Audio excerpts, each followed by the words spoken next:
Poutine renverse la situation après une mort mystérieuse et lance une menace nucléaire au moment où la guerre en Ukraine entre dans une phase plus tendue, plus risquée et plus difficile à contrôler. En même temps, la Russie subit une pression brutale, on peut dire sans aucune exagération, une pression sans précédent de la part des élites occidentales. Ils n'arrivent pas à nous infliger une défaite stratégique, ils ne parviennent pas à gagner sur le champ de bataille, ils essaient de déstabiliser la situation politique, de semer la discorde interne, mais ils n'y arrivent pas non plus. À Moscou, au sein même du milieu politique russe, des voix radicales ont commencé à faire pression sur Vladimir Poutine pour qu'il abandonne les négociations avec les États-Unis et réponde plus fermement aux attaques ukrainiennes en profondeur contre le territoire russe. À la même période, Sergueï Ivanov, ancien ministre de la Défense, ancien chef de l'administration présidentielle et allié historique de Poutine depuis l'époque du KGB, est décédé à 73 ans sans que le Kremlin ne divulgue la cause dans un premier temps. La mort a ébranlé le cercle politique russe, Ivanov ayant été pressenti comme successeur de Poutine et fort de décennies d'expérience au pouvoir. Pendant ce temps, la France a intercepté le pétrolier Deliver près de la Sicile, identifié comme faisant partie de la flotte fantôme utilisée par Moscou pour contourner les sanctions et financer la guerre.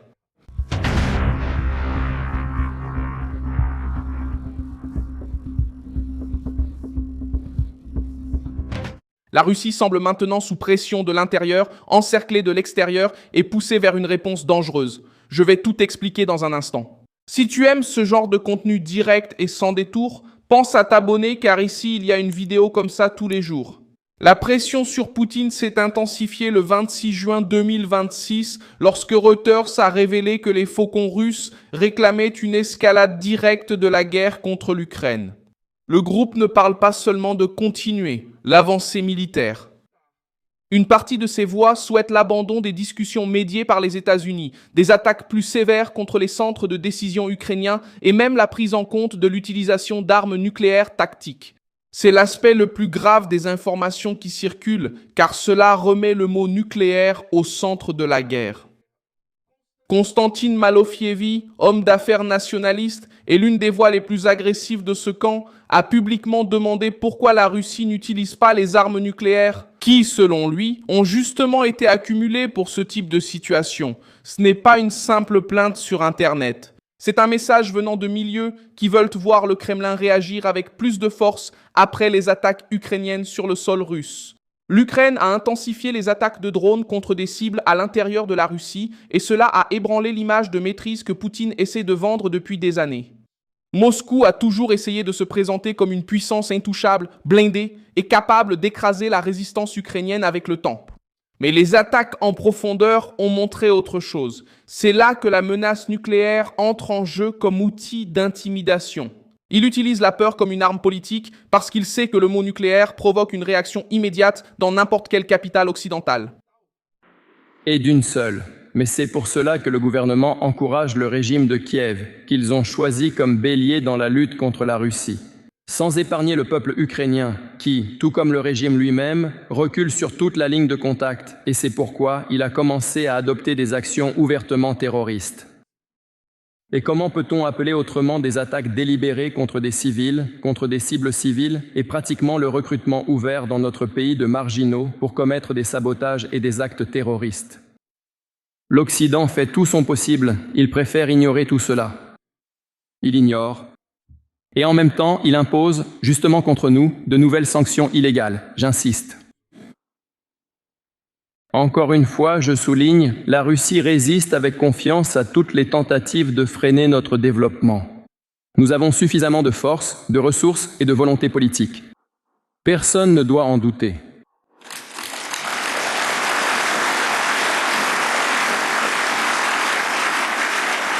La mort de Sergueï Ivanov a encore alourdi cette atmosphère. Ivanov n'était pas un nom ordinaire dans la bureaucratie russe. Il a été ministre de la Défense entre 2001 et 2007, puis vice-premier ministre, chef de l'administration du Kremlin, et pendant des années, il a été considéré comme un homme de confiance de Poutine. Il était aussi un vétéran du KGB, le même univers dont est issu l'actuel dirigeant russe. La société de presse a rapporté que le Kremlin a annoncé le décès, mais n'a pas présenté la cause dans un premier temps. Ce silence a ouvert la porte à la méfiance et au débat politique. Le Kremlin est un système fermé, contrôlé et peu transparent. Lorsqu'une personne qui a déjà été si proche du centre du pouvoir disparaît au moment d'une pression nucléaire et d'une usure militaire, la question se pose avec force. Que se passe-t-il derrière les portes du pouvoir à Moscou ? Ivanov portait également un symbole gênant. Il avait déjà été considéré comme un possible successeur de Poutine lorsque le président russe a dû faire le mouvement politique qui a conduit Dmitri Medvedev au Kremlin en 2008.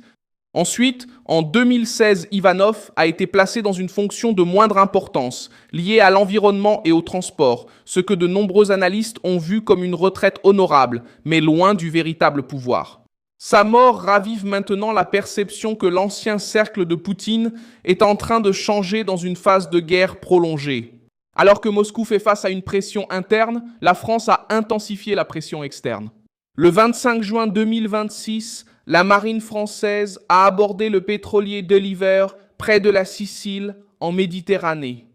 Emmanuel Macron a déclaré que le navire naviguait en violation du droit maritime et a présenté cette action comme faisant partie de l'effort européen contre la flotte fantôme russe. Ces navires sont utilisés pour tenter de maintenir le commerce du pétrole russe en activité malgré les sanctions imposées par les nations occidentales. L'opération française a eu un impact visuel fort. Des images diffusées ont montré des militaires français descendant d'un hélicoptère et entrant dans le navire. Pour Moscou, il s'agit d'une provocation directe. À chaque navire abordé, la Russie perd de la marge de manœuvre et a encore plus de raisons de durcir son discours. Vladimir Poutine a répondu en gardant le même discours le 28 juin 2026. Il a affirmé que la Russie poursuivra sa campagne militaire pour contrôler totalement Donetsk, Louhansk, Kherson et Zaporijia, des régions que Moscou affirme avoir annexées, même sans tout contrôler en pratique. Il a rejeté une proposition ukrainienne de réduire les attaques à longue portée et a déclaré que cela servirait à alléger la pression sur les forces de Kiev. Recevez-vous une demande, une idée ou une suggestion de ce côté-ci? Y a-t-il un message ou un signe? Il est vrai que nous avons des contacts sur différents fronts. Il n'y a pas de secret. Il y a quelques nouvelles propositions. Il existe une proposition pour organiser une réunion avec le chef du régime de Kiev. Vous connaissez déjà cette demande. Il y a une demande pour interrompre les hostilités, au moins les suspendre pendant un certain temps. Il n'y a rien de nouveau là-dedans, mais il y a quelques nouvelles suggestions. Je suis prêt à en citer quelques-unes. Comme, par exemple, arrêter d'attaquer en profondeur le territoire ennemi des deux côtés. C'est évident. Pourquoi? Parce qu'ils font cette demande, car nos attaques de représailles sur le territoire ukrainien sont beaucoup plus puissantes, beaucoup plus destructrices et entraînent des conséquences bien plus drastiques pour le côté ukrainien. Les propos ont montré que le Kremlin n'a pas l'intention de reculer pour l'instant. Le détail le plus important est que Poutine a également reconnu la nécessité d'élargir rapidement la production de défense aérienne. Cela montre que les attaques ukrainiennes dérangent. Moscou essaie de dire que les drones ne changent pas la situation sur le front, mais en même temps admet qu'elle doit renforcer sa protection. Cette contradiction révèle l'ampleur du problème. Si les attaques n'avaient pas d'importance, il n'y aurait pas autant d'urgence à renforcer les défenses. Sur le front, la Russie fait pression sur Kostiantynivka, une ville stratégique de ce qu'on appelle la ceinture de défense ukrainienne à l'est. Reuters a rapporté que les troupes russes tentent d'avancer dans cette zone malgré les pertes et l'usure logistique. Il essaye de vendre l'idée que la Russie a encore du souffle, qu'elle avance encore et qu'elle peut encore imposer sa volonté. Mais la guerre n'est pas bon marché pour Moscou. Les attaques ukrainiennes contre les infrastructures, les raffineries et les routes d'approvisionnement ont augmenté le coût du conflit. La Russie a plus d'hommes, plus de territoires et un arsenal plus important, mais elle doit aussi défendre un espace immense contre des drones de plus en plus audacieux. Dans ce contexte, les faucons russes exigent des mesures extrêmes. Ils regardent les dégâts internes et disent que Poutine doit réagir avec brutalité pour rétablir la peur et le respect. La menace nucléaire tactique apparaît justement comme une tentative de choc.